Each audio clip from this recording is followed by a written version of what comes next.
E aí, belezinha? Como é que vocês estão? Espero que bem, estou melhor do que mereço. Queria trazer uma reflexão hoje aqui, para que nos nossos pensares possamos nos ajudar mutuamente.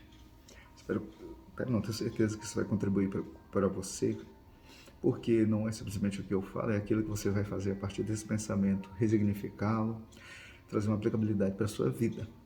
E hoje a gente vai trazer ainda, pensando sobre empatia, sobre essa responsabilidade afetiva que eu falei num vídeo anterior. Vou deixar aqui depois ele para você clicar em algum lugar e assistir se não assistiu.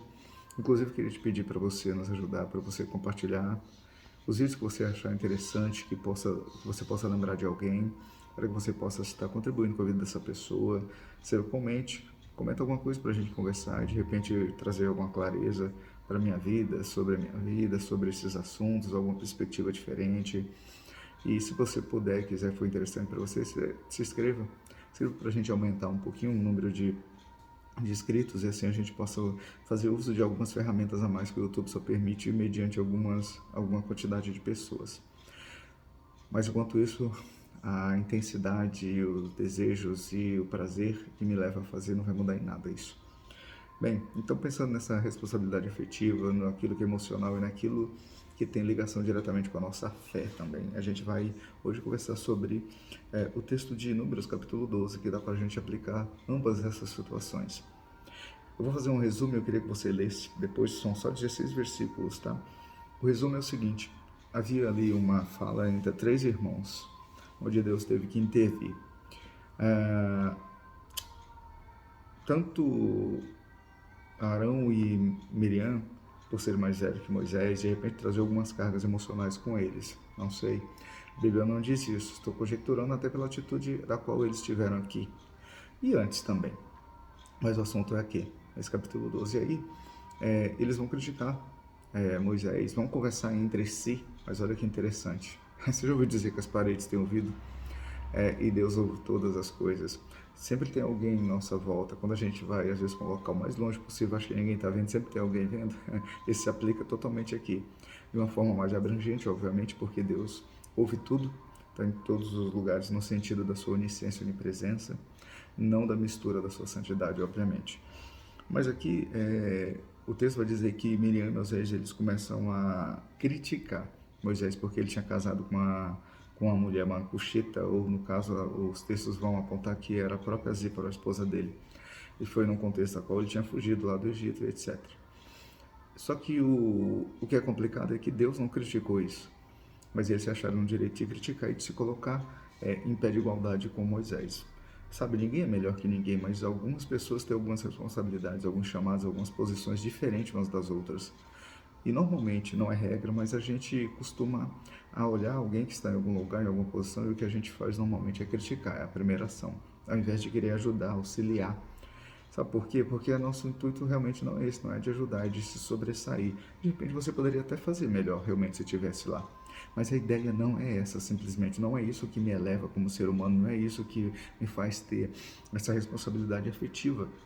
Se eu sei, se eu percebo que alguém está com alguma dificuldade e necessidade, o meu papel não é simplesmente criticar. Isso é para qualquer pessoa, mas eu e você, se a gente quer estar acima, se a gente quer melhorar, se a gente quer cuidar de pessoas, se a gente quer ser relevante, se a gente quer um mundo melhor, sabe, pode parecer piegas, uma utopia, mas é a realidade. Às vezes a gente quer as mudanças mais elas, as simples, tem que começar com a gente, com simples pensamentos, sentimentos. Ou deixar de criticar para ajudar, para auxiliar alguma pessoa é um passo importantíssimo. E aí eles não fizeram isso. E eles dizem o seguinte, vou ler, presta atenção no versículo 2, diz assim: será que o Senhor tem falado apenas por meio de Moisés? Perguntaram. Também não tem ele falado por meio de nós? E aí o final do texto diz o seguinte: o Senhor ouviu isso. E aí Deus manda chamar eles, vão lá trocar uma ideia com eles e vai dizer: olha, quando tem um profeta no meio do povo, eu falo com eles me ouvem, mas com Moisés eu falo face a face. Moisés para mim é o cara. A gente tem uma relação diferente e por conta disso Miriam pagou um preço muito caro. Eu não quero isso para minha vida, espero que você não queira isso para sua vida e espero que você possa refletir sobre isso. Criticar é estar no raso, criticar é ser igual a todo mundo. Criticar é olhar e falar: aquele cara está no lugar errado, sabe? O presidente está no lugar errado, está fazendo a coisa errada. O candidato tal está no lugar errado. O pastor tal está no lugar errado. o meu chefe está fazendo a coisa errada. Eu sei que talvez vai ter pessoas que você não vai ter acesso para você de repente fazer algum auxílio, algum comentário, mas aqueles que você tem, não fique simplesmente criticando. Tenha essa responsabilidade afetiva de auxiliar. O problema sempre vai ter algum, sempre vai haver problemas. E aí é o X da questão. Você vai ser mais um para só apontar ou você vai ser alguém para solucionar? Você vai ser alguém para auxiliar? Você é alguém que só critica ou você é alguém que faz alguma coisa para auxiliar?